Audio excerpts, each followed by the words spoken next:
but simply wrote him out of the scenario they had come up with and drove him home. The car pulled up and they had to practically drag him up the path because he was in such a state, his legs wouldn't hold him up. And he was the most dreadful colour. And I got a bit upset about this. And when they brought him in, they just dumped him in the chair. And one said, "I think we'd better get a doctor. I think he's having a heart attack." And they just left. They just went out and slammed the door.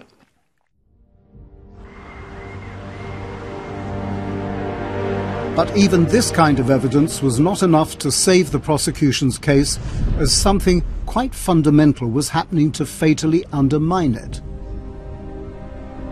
As the trial continued, it became clear that the overarching importance of what is called disclosure, that's the production and sharing by the prosecution of all documents relevant to the case, was failing.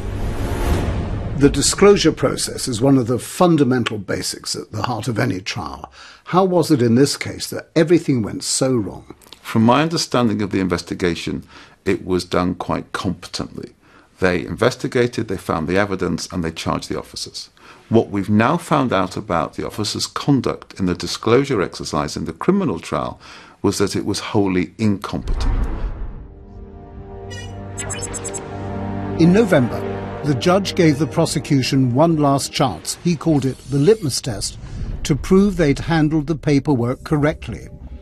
But a crucial set of 4 files required to prove the prosecution's competence couldn't be found. Evidence from one South Wales police officer indicated that one of the files had been destroyed on the orders of senior officer Chris Coots. The court transcripts record that the prosecution accepted that what appeared to be the deliberate destruction of the files was indeed fatal to the case. However, the explanation for this catastrophe was a serious error rather than deliberate misconduct. In other words, a multi-million-pound cock-up rather than a malign conspiracy. The judge promptly gave up, stopped the trial on the advice of the Crown Prosecution Service, and formally declared all 8 policemen not guilty.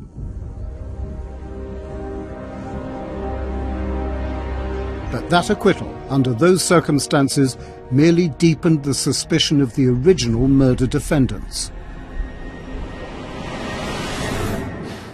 I was gutted. I was at home.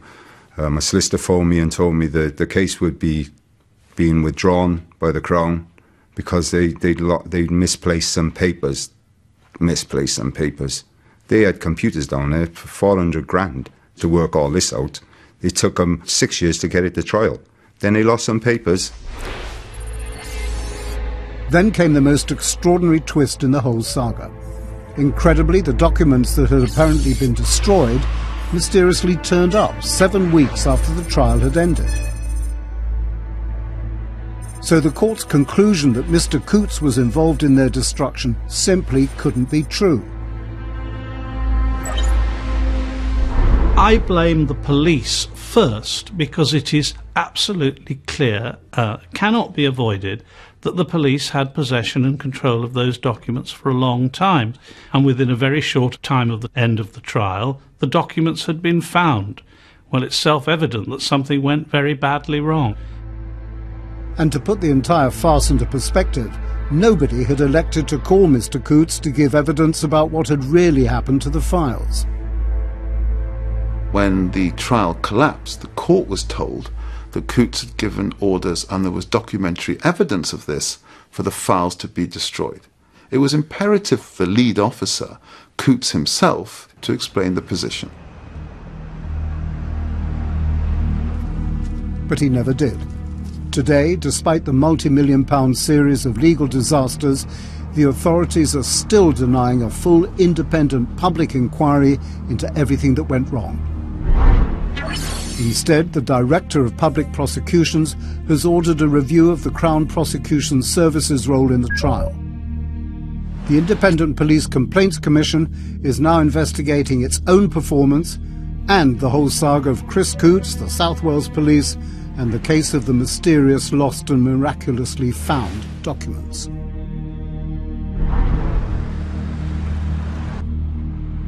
Indeed, I understand the IPCC will probably conclude merely that there have been some honest mistakes. Predictable and all rather cosy. However, the fiasco has not gone quite unnoticed. This summer, the influential House of Commons Home Affairs Select Committee has announced an in-depth investigation into the IPCC. And they were very interested in the dossier I'd gathered on the case.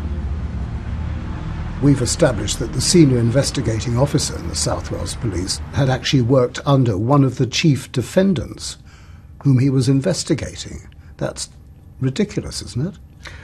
Conflicts of interest of this kind need to be examined extremely carefully. Do you think the investigation should have gone ahead, given that these two people knew each other as well as they did? I think this is a matter for a proper investigation, and I hope that when we get to look at this case that we will be able to get to the truth.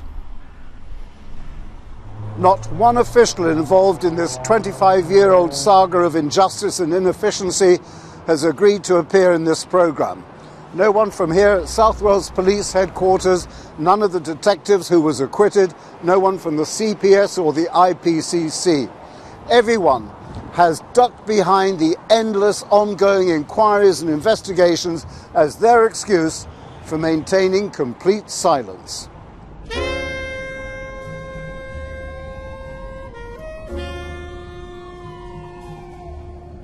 So, no closure in sight for those who were inextricably linked by fate to 7 James Street that cold and miserable February night.